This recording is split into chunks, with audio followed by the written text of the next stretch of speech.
మన రక్షకుడైన మన ప్రభు అయిన యేసుక్రీస్తు నామములో మీ అందరు కూడా హృదయ శుభములు తెలియజేస్తా ఉన్నాను. దేవుని మా కృపను బట్టి మరొక దినము చూసే ధన్యత దేవుడు తన కృప చేత మనకు అనుగ్రహించి మనల్ని సజీవ లెక్కలు పెట్టిన దేవాది దేవుడైన మన ప్రభు అయిన యేసుక్రీస్తుకు కృతజ్ఞతాస్తుతులు చెల్లిస్తా ఉన్నాను. ప్రియ దేవుని సంఘమా, దేవుని ప్రజలారా, 2024 సంవత్సరంలో 2 నెలలు ముగించడానికి దేవుడు తన కృప చేత మనకు సహాయం చేసి మనల్ని పోషించి మనల్ని దీవించి ఆశీర్వదించిన దేవాది దేవునికి కృతజ్ఞతాస్తుతులు చెల్లిస్తా ఉన్నాను. అదే రీతిగా మరి మార్చి మాసంలో నేడు మొదటి దినంలో మనందరూ కూడా దేవాది దేవుడు ప్రవేశింపజేసిన విధానాన్ని బట్టి నేను దేవునికి ఎంతగానో కృతజ్ఞతాస్తుతులు చెల్లిస్తా ఉన్నాను. ఈ నెలంతా కూడా దేవుడు మనల్ని దీవించి ఆశీర్వదించి దేవుని కృపలో మనల్ని వర్ధిల చేయను గాక. దేవుడు మన ప్రతి ఒక్క సహాయంను దేవుడు దేవాది దేవుడు మనకు దేవుడు సహాయం చేయను గాక. అలాగే మన అవసరములన్నీ కూడా ఈ నెల దేవాది దేవుడు తీర్చి బలపరిచి మరి మంచి ఆరోగ్యాలు కూడా దేవుడు అనుగ్రహించును గాక. ప్రియ దేవుని సంఘమా, దేవుని ప్రజల హృదయ కలము దేవుని యొక్క వాక్యము ధ్యానించుకుందాము. మార్కు సువార్త 4వ అధ్యాయము 1వ వచనం నుంచి 20వ వచనం వరకు ఉన్న వాక్య భాగాన్ని ధ్యానించబోతా ఉన్నాము. ప్రియ దేవుని సంఘమా, దేవుని ప్రజలరా, ఈ వాక్య భాగంలో 2 అంశాలు ఉన్నాయి. మరి 4వ అధ్యాయం 1వ వచనం నుంచి 9వ వచనం వరకు చూస్తున్నట్టయితే Jesus tells the parable of the 4 soils. మరి 4 విత్తనాల గురించి యేసు ప్రభు 4వ అధ్యాయం 1వ వచనం నుంచి 9వ వచనం వరకు తెలియజేశాడు. అలాగే చూసినట్టయితే మరి 10వ వచనం నుంచి 20వ వచనం చూసినట్టయితే Jesus explain the parable of the 4 soils. మరి 4 విత్తనాల గురించి దేవాది దేవుడు వివరణ ఇచ్చి ఉన్నాడు. ప్రియ దేవుని సంఘమా, దేవుని ప్రజలారా, మొదటగా 4 విత్తనాల గురించి దేవాది దేవుడు మాట్లాడాడు. ఆ తర్వాత 4 విత్తనాల గురించి దేవాది దేవుడు వివరంగా తెలియజేస్తున్నాడు. ఈ వాక్య భాగం వింటున్నప్పుడు ప్రియ దేవుని సంఘమా, దేవుని ప్రజలారా, ఈ వాక్య భాగం ముగించే వరకు మనం ఎక్కడో ఉన్నామో మనల్ని మనం పరిశోధించుకోవాలి. ఈ 4 విత్తనాలలో ఏ విత్తనంలో మనం ఉన్నామో మనల్ని మనం పరిశోధించుకోవాలి. ఈ యొక్క 4వ అధ్యాయం 1వ వచనం నుంచి 20వ వచనం వరకు ముగించబోతుండగా మరి 20వ వచనం ముగించిన తర్వాత మనం అందరం కూడా ఈ 4 విత్తనాలలో ఎక్కడో అక్కడో తప్పకుండా ఉంటాము. మరి ఎక్కడున్నావో ఈ వాక్య భాగం విన్న తర్వాత నిన్ను పరిశోధించుకోవాలని ప్రభు పేరట తెలియజేస్తా ఉన్నాను. మనం చూసినట్టయితే 4వ అధ్యాయం 1వ వచనం నుంచి చూసినట్టయితే ఆయన సముద్ర తీరంన మరలా ఆరంభింపగా బహుజనులు ఆయన యొద్ద కూడి వచ్చినందుకు ఆయన సముద్రంలో ఒక దోణి ఎక్కి కూర్చుండెను. జనులందరూ సముద్ర తీరంన నేల మీద నుండిరి. ప్రియ దేవుని సంఘమా, దేవుని ప్రజలారా, యేసు ప్రభు దగ్గరికి ప్రజలందరూ కూడా వచ్చి ఉన్నారు. ఆ సమయంలో మరి ఆయన సముద్ర తీరంన మరలా బోధ ఆరంభింపగా బహుజనులు ఆయన కూడి వచ్చి ఉన్నందున ఆయన సముద్రంలో ఒక దోణి ఎక్కి కూర్చుండెను. జనులందరూ సముద్ర తీరంన నేల మీద నుండిరే. మరి ప్రజలందరూ కూడా ఆ సమయంలో ఆ సముద్ర తీరంకు వచ్చినప్పుడు యేసు ప్రభు దోణిలో ఎక్కి మరి ప్రజలందరూ కూడా నిలిచి దేవుని యొక్క వాక్యం వింటా ఉన్నారు. ప్రియ దేవుని సంఘమా, దేవుని ప్రజల కొన్ని సందర్భంలో దేవుని మందిరంలో కూర్చున్నప్పుడు మన వాక్యాన్ని కొద్దిసేపైనా వినడానికి మన హృదయము, మన చెవులు మరి ఆ సమయంలో మనం ఎక్కడెక్కడో వెళ్తూ ఉంటాము. మరి దేవుని సన్నిధిలో మరి ఫ్యాన్ల కింద కూర్చొని వాక్యం వినే ఆ సమయంలో కూడా మన ఆలోచనలు వేరేగా ఉంటాయి. కానీ ఇక్కడి ప్రజలను చూసినప్పుడు వారందరూ కూడా నిలిచి ఉన్నారు అనే మాట జ్ఞాపకం చేయబడుతోంది. మన ఒక దేవుని సంఘంలో మందిరంలో మరి అనేక ఫెసిలిటీస్ ఉన్నాయి. కూర్చొని మరి మందిరంలో కూర్చొని వినడానికి కూడా వాక్యము వినలేక చాలామంది మందిరాలకు వెళ్ళలేకపోతూ ఉన్నారు. కానీ జనసమూహం అంతా కూడా నిలిచి ఉండి వాక్యాన్ని వింటూ ఉన్నారు. యేసు ప్రభు బోధిస్తున్న వాక్యాన్ని మనం ఈ యొక్క వాక్యంలో చూసినట్టయితే జనులందరూ సముద్ర తీరంలో నేల మీద నుండిరి. ఆయన ఉపమాన రీతిగా చాలా సంగతులు వారికి బోధించు తన బోధలో వారితో ఇట్లనేను. మరి యేసు ప్రభు ఈ 4 విత్తనాల గురించి మొదట బోధిస్తా ఉన్నాడు. ఈ వాక్య భాగము చూసినట్టయితే మనము మత్తయి సువార్త 13వ అధ్యాయం 1 నుంచి 9 వరకు, లూకా సువార్త 8వ అధ్యాయం 4 నుంచి 8వ వచనం వరకు కూడా మరి మత్తయి సువార్తికుడు, లూకా సువార్తికుడు కూడా వారి యొక్క పుస్తకంలో ఈ వాక్య భాగం గురించి వివరణ ఇచ్చారు. ప్రియ దేవుని సంఘమా, దేవుని ప్రజలారా, ఇక్కడ యేసు ప్రభు మరి 4 విత్తనాల గురించి ప్రజలతో మాట్లాడుతూ ఉన్నాడు. మనం చూసినట్టయితే 3వ వచనం, వినుడు, ఇదిగో విత్తువాడు విత్తనంలో విత్తుటకు బయలు వెళ్ళెను. వినుడి, మరి విత్తువాడు విత్తనంలో విత్తడానికి బయలుదేరను అనే మాట జ్ఞాపకం చేయబడుతుంది. మరి రైతు ఏ రీతి అయితే విత్తనాలు పట్టుకొని పొలంలో విత్తుతూ ఉంటాడో అదే రీతిగా ఇక్కడ కూడా దేవాది దేవుడు ఉపమాన రీతిగా వారు తెలియజేస్తూ ఉన్నాడు. వినుడు, ఇదిగో విత్తువాడు విత్తనములు విత్తుటకు బయలు వెళ్ళెను.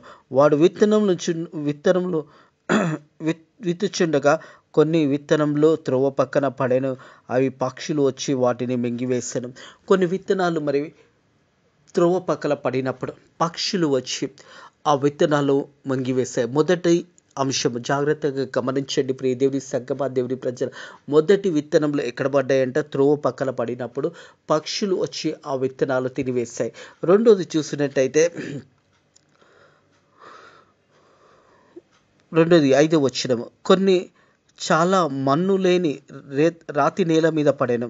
అక్కడ మన్ను లోతుగా ఉండనందున అవి వెంటనే మొలిచినాయి, కానీ సూర్యుడు ఉదయించగానే అవి మాడి వేరు లేనందున ఎండిపోయాను. ప్రియ దేవుని సంగమా, దేవుని ప్రజల రెండో విత్తనము మరి ఆ రెండో విత్తనం చూసినట్టయితే మన్ను మరి ఆ సమయంలో చూసినట్టయితే లోతుగా మరి మన్ను లేనందున మరి ఆ సమయంలో మరి వెంటనే మొలచెను, కానీ సూర్యుడు ఉదయించినప్పుడు అవి ఎండిపోయినాయి. దేవుని సంగమా, దేవుని ప్రజల మొదటి విత్తనం త్రోవల పక్క పడినప్పుడు పక్షులు వచ్చి తిన్నాయి. రెండో విత్తనము ఆ మన్ను లేనందుకు ఆ విత్తనములు మొలిసాయి, కానీ సూర్యుడు ఉదయించినప్పుడు అవి ఎండిపోయినాయి. మూడో విత్తనం చూసినట్టయితే కొన్ని ముళ్ళ పొదలో పడెను. ఆ ముళ్ళ పొదలో ఎదిగి వాటిని అణిచివేసిన గనుక అవి ఫలింపలేదు. ప్రియ దేవుని సంగమా, దేవుని ప్రజల ముళ్ళ పొదలలో కొన్ని విత్తనములు ఆ ఒక ముళ్ళ పొదలో పడినాయి. అవి మొలిచాయి, కానీ ఆ ముళ్ళ పొదలలో అవి అణిచివేయబడ్డాయి. ప్రియ దేవుని సంగమా, దేవుని ప్రజలారా, అవి అణిచివేయబడ్డాయి. 4వ విత్తనముల గురించి చూసినట్టయితే 8వ వచనంలో కొన్ని మంచి నేల మీద పడెను. అవి ఫలించి పెరిగి పైరును 30దంతలుగా 60దంతలుగా 100దంతలుగా ఫలించెను. వినుటకు చెవులు గలవాడు వినును గాక అని చెప్పాను. వినుటకు చెవులు గలవారు వినును గాక.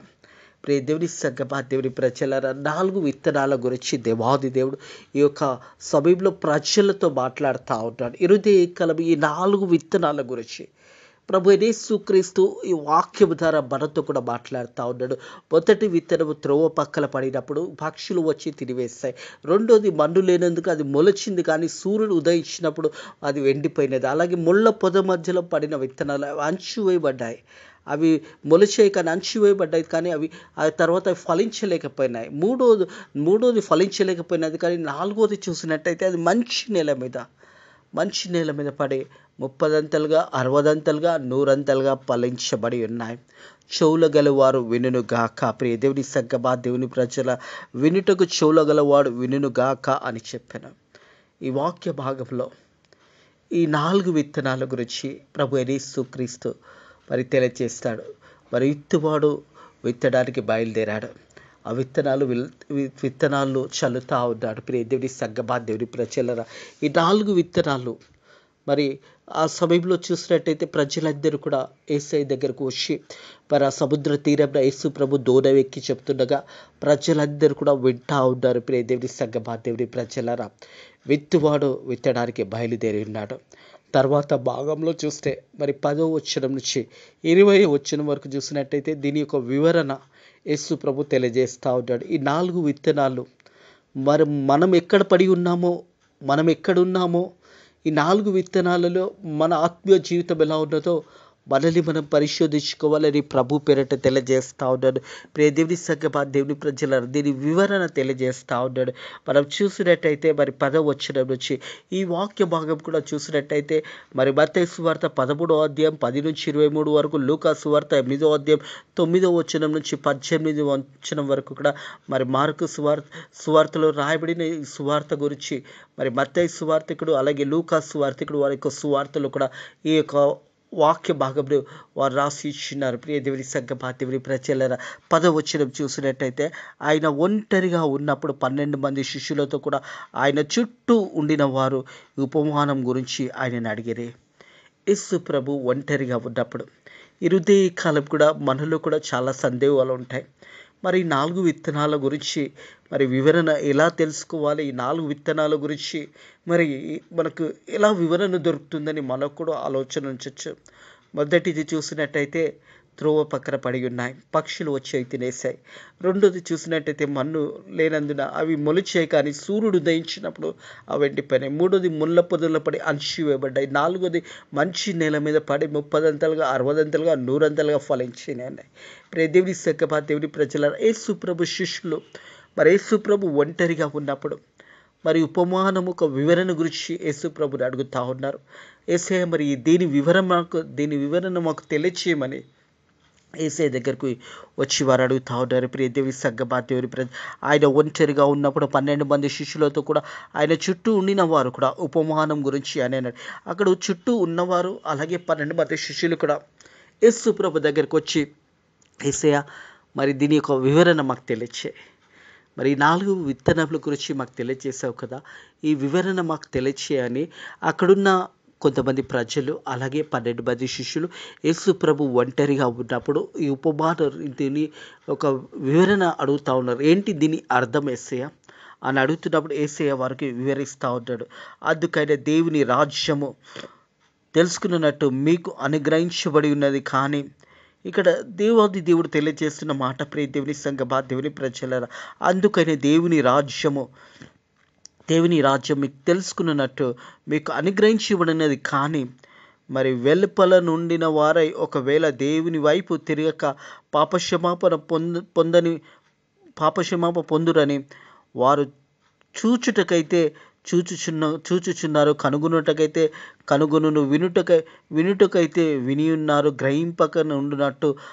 గ్రహింపు నుండినట్టుకు అన్నీ ఉపమాన రీతిగా వారికి బోధించబడవచ్చుచున్నదని వారితో చెప్పాను. దేవుని సంగమా దేవుని ప్రజలారా, యేసు ప్రభు తెలియజేస్తూ ఉన్నాడు. మనకి ఆ సమయంలో వింటా ఉన్నాము, వాక్య భాగము చాలా శ్రద్ధగా వినేవారు ఉంటారు, గ్రహించేవారు ఉంటారు. కానీ ఆ దేవుని రాజ్యం గురించి యేసు ప్రభు తేటగా ఇక్కడ మాటలు తెలియజేస్తూ ఉన్నాడు. 11 అందుకైనా దేవుని రాజ్యంను తెలుసుకున్నట్టు మీకు అనుగ్రహించబడినది. కానీ వెలుపల నుండి ఉన్నవారు ఒకవేళ దేవుని వైపు తిరగక పాప క్షమాపణ పొంది ఉన్నారని వారు చూచుటకైతే చూచుచు కనుగొనును, వినుటకైతే విని గ్రహింపక నుండినట్టు అనియు ఉపమాన రీతిగా వారికి బోధించుచునని వారితో చెప్పాను. మరి ఉపమాన రీతిగా ఉపమానము మీకు తెలిసి ఉన్నదా, తెలియలేదా అని అడుగుతా ఉన్నాడు. దేవుని సంగమా దేవుని ప్రజలు, మరి ఉపమానం మీకు తెలియలేదా? యేసు ప్రభు అడుగుతా ఉన్నాడు, ఉపమానం మీకు తెలియలేదా అని వారికి అడిగినప్పుడు దేవుని సంగమా దేవుని ప్రజల ప్రశ్న వేశాడు యేసు ప్రభు, మరి ఉపమానము మీకు తెలియలేదా? అలాగైతే ఉపమానములన్నీ కూడా మీకు ఎలా తెలియను? ఈ ఉపమానము మీకు తెలియలేదా? మరి అన్ని ఉపమానములు మీకు ఎలా తెలుస్తాయి అని యేసు ప్రభు వారిని ప్రశ్నిస్తూ వారిని అడుగుతూ, ఆ తర్వాత చూసినట్టయితే 14వ వచనము ఇక్కడ నుంచి ప్రాముఖ్యమైన వాక్య భాగము. దేవుని సంగమా దేవుని ప్రజల దీని యొక్క వివరణ ప్రభు అయిన యేసు క్రీస్తు ఇస్తున్నాడు. ఈ 4 విత్తనములలో మనం కూడా ఎక్కడో అక్కడ ఉన్నాము అనే సత్యాన్ని జ్ఞాపకం చేసుకోవాలి. యేసు ప్రభు తెలియజేస్తున్న మాట 14వ వచనము, విత్తువాడు వాక్యంను విత్తుచున్నాడు. హల్లెలూయా. విత్తువాడు వాక్యంను విత్తుచున్నాడు. మొదటగా తెలియజేసిన మాట మనం 4వ అధ్యాయంలో చూసినట్టయితే 3వ వచనంలో, వినుడి ఇదిగో విత్తువాడు విత్తుటకు బయలువెళ్ళను.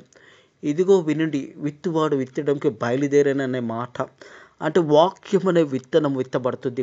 దేవుని సంగమా దేవుని ప్రజలారా, ఆ వాక్యాన్ని ప్రకటిస్తూ ఉంటాడు. అంటే సేవకులు దేవుని వాక్యాన్ని ప్రకటిస్తూ ఉంటారు.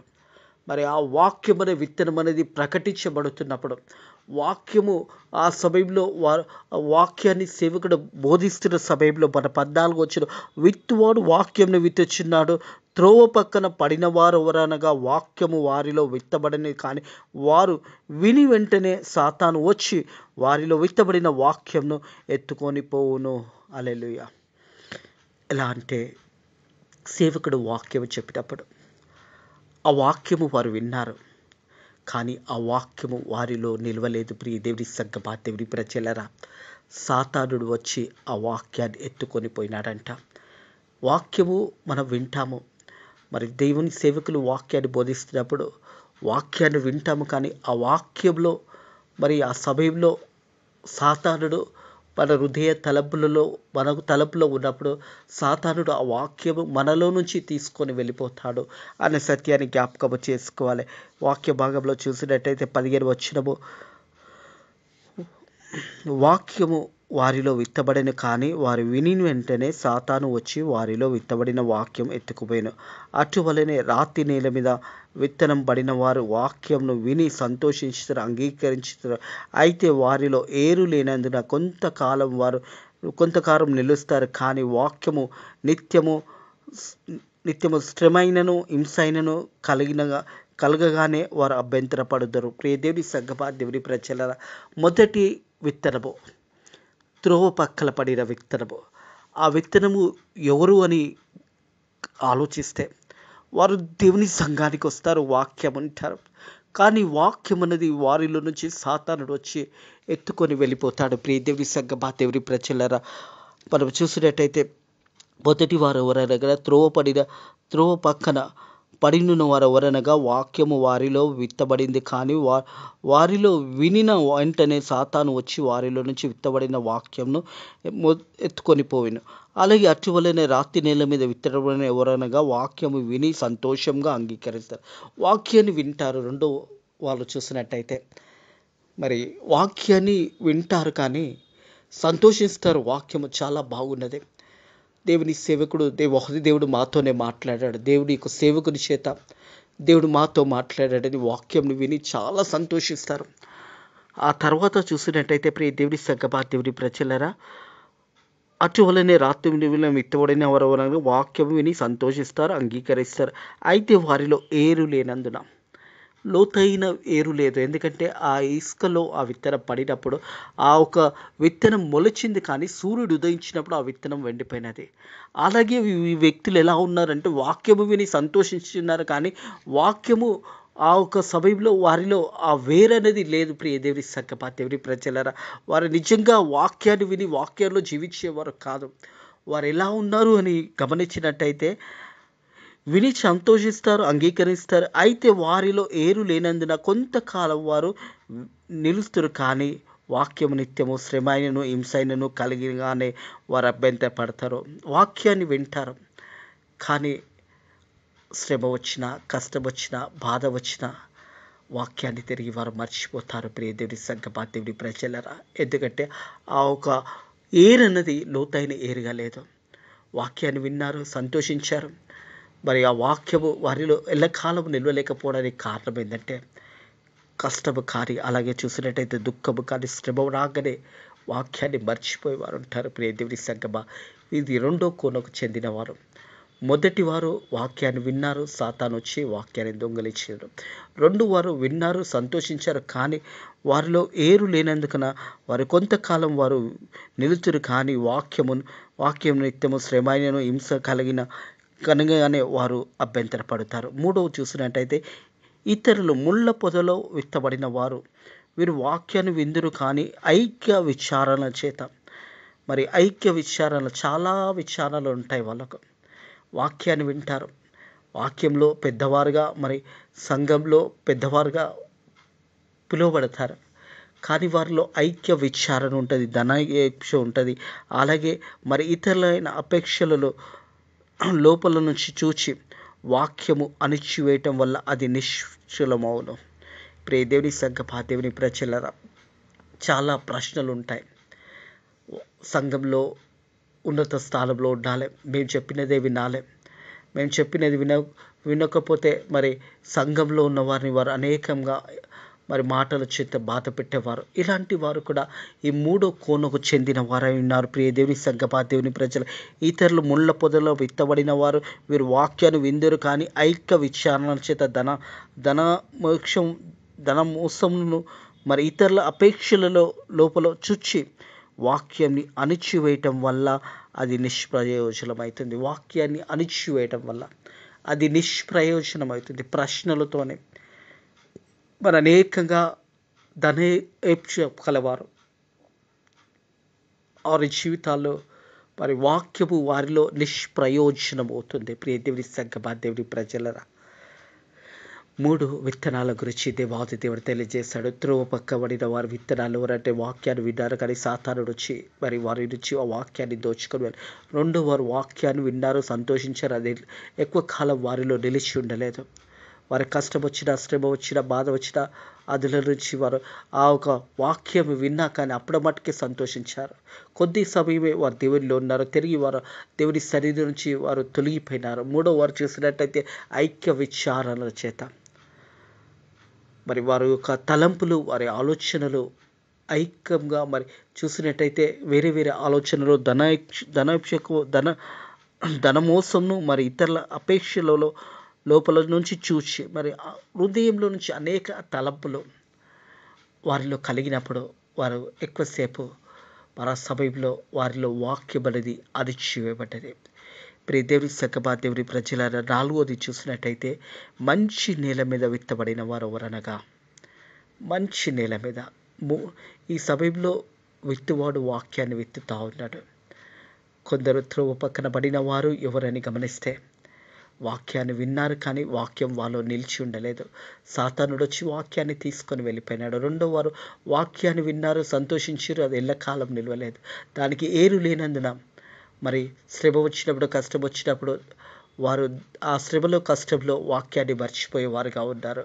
3వ వారు ఐక్య విచారణ, మరి ధనము మీద ఆశ, ఆ ధన మీద ఆశ ఉన్నవారు వారి లోపల నుంచి ఐక్య విచారణలు, మరి వారి లోపల నుంచి వారి తలంపులు అనేది వాక్యానికి విరోధంగా ఉన్నది.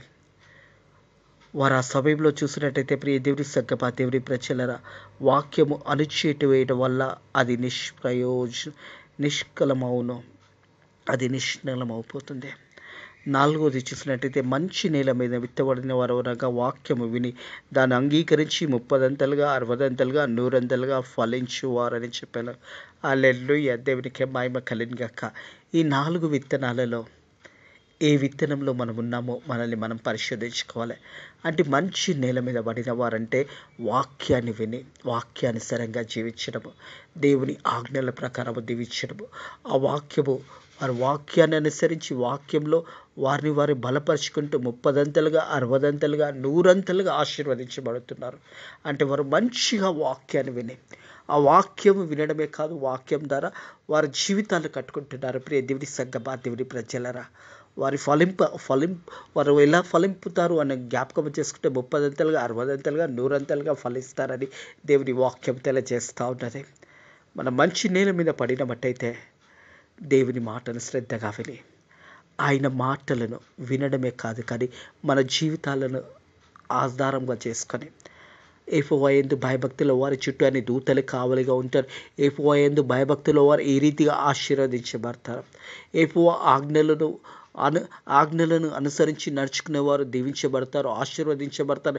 ఎలాగైతే వాక్యం చెప్తుందో ఆ రీతిగా వారు 30 60 100 దిగుతారు. ఎందుకంటే విత్తనం అనేది మంచి ఫలము.